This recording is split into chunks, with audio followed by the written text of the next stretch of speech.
안녕하세요, 청취자 여러분. 오늘은 정말 흥미로운 주제인데요. 단순히 생각을 글자로 바꾸는 걸 넘어서요. 말하려는 그 목소리 크기나 아니면 속삭이는 듯한 그런 느낌까지도 뇌 신호에서 읽어내는 기술에 대해 한번 깊이 파고 들어볼까 합니다. 저희가 오늘 다룰 자료는 신경과학 연구 논문 하나입니다.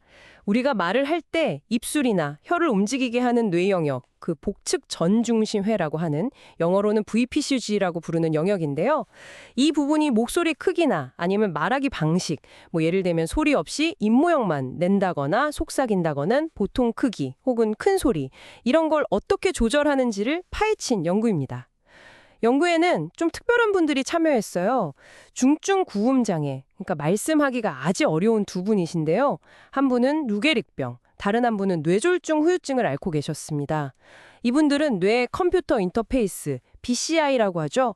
이 임상시험에 참여하면서 뇌 미세 전극을 이미 이식받으신 상태였고요. 그래서 오늘 저희의 목표는 우리 뇌가 이런 목소리 표현을 어떻게 부호화하는지, 그리고 이 지식이 실제 목소리를 잃은 분들에게 어떻게 하면 좀 더 풍부하고 자연스러운 소통 방식을 제공할 수 있을지 함께 알아보는 겁니다. 자, 그럼 바로 시작해 볼까요? 네, 정말 흥미로운 연구죠. 말씀하신 것처럼 연구의 초점은 바로 그 음성 운동 제어의 핵심 영역, VPCG였습니다. 연구진은 참가자들이 특정 단어를 이제 4가지 방식으로, 그러니까 소리 없이 입 모양, 속삭임, 보통, 큰 소리 이렇게 말하려고 시도할 때 이 영역에서 개별 신경세포들의 활동, 즉 발화율이 어떻게 변하는지를 아주 정밀하게 기록했습니다.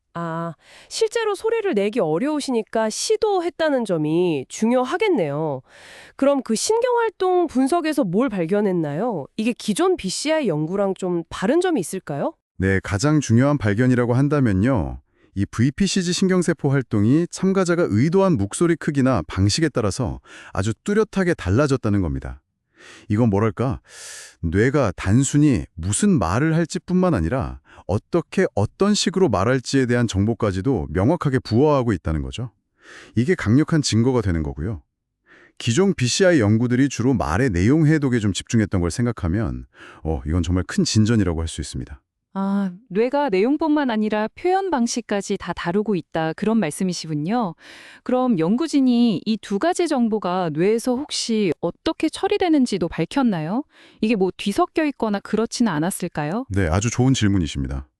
그 부분을 확인하기 위해서 연구진이 PCA나 DPCA 같은 좀 복잡한 뇌활동 데이터 속에서 핵심 패턴을 분리해내는 그런 수학적 분석 기법을 사용했어요.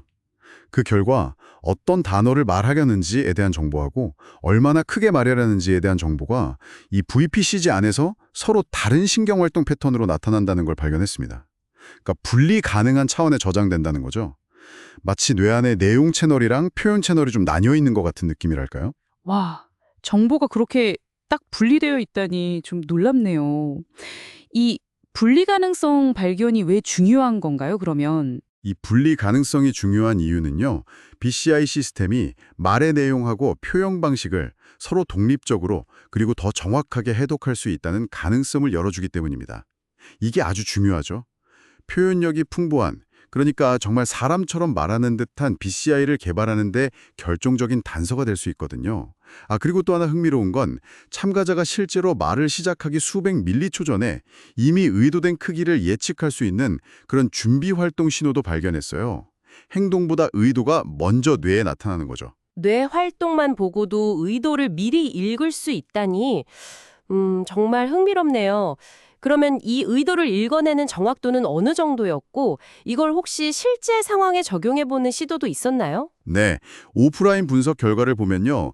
참가자 T15의 경우에는 최대 94%, T16의 경우에는 최대 89% 정확도로 그 4가지 의도된 크기나 방식을 구분할 수 있더라고요.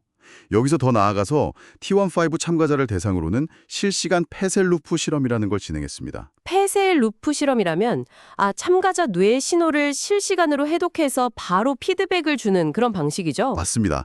참가자의 뇌 신호를 실시간으로 해독하고 그 결과를 즉시 참가자에게 보여줘서 상호작용하는 실험이었죠. 네, 결과는 어땠나요? 네, 참가자가 이제 문장을 말하려고 시도하면서 특정 단어를 보통으로 말할지 아니면 크게 말할지 의도하면요.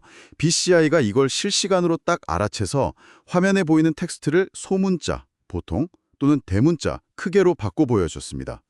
그런데 이 실시간 크기 조절 정확도가 무려 94%에 달했고요. 동시에 진행된 뇌신호 기반 텍스트 변환, 그러니까 뇌에서 생각한 걸 글자로 바꾸는 거의 정확도도 상당히 높아서 단어 오류율은 WER은 3%에 불과했습니다.